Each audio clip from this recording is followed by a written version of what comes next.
Hi, my name's Steve Logan. I'm a funeral director here at Oliver's Funeral Home. Last time we talked about the transfer. Once the transfer is complete and we have your loved one in our care, typically we schedule an arrangement meeting with the family. The arrangement meeting is 3 parts, usually depending on the family's need.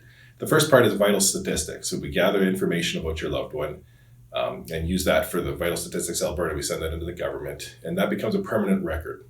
So we ask questions like, where they were born, where your loved one was born, what year they were born, of course, the birthday, the date of death, their mother and father's name and where their mother and father were born, social insurance numbers, Alberta healthcare, and a driver's license or ID.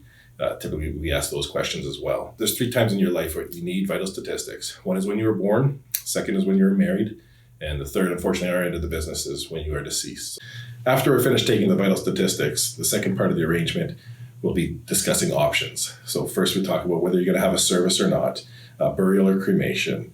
And if you're going to have a service, whether that would be here at using our facilities, our chapel, or a church of your choice, or a hall, community hall as well is available. We can line up a pastor if you don't know one, or a community speaker as well. But maybe people have that in mind.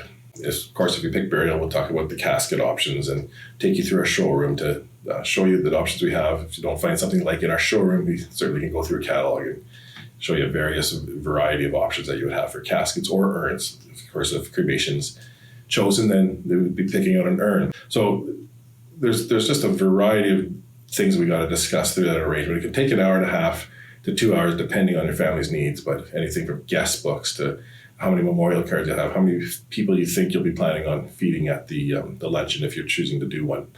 And once the service options are discussed, we move on to finances. And finances, again, at Oliver's, we have a bunch of options for you, a whole variety, whether you want to pay with cash, check, Visa, MasterCard. And we also have payment plans here as an option for you as well. Another option in the way of finances is the social assistance programs. And we ask the families various questions to see if your loved one would qualify for certain social assistance programs for payment. Next time we'll be talking about pre-planning options.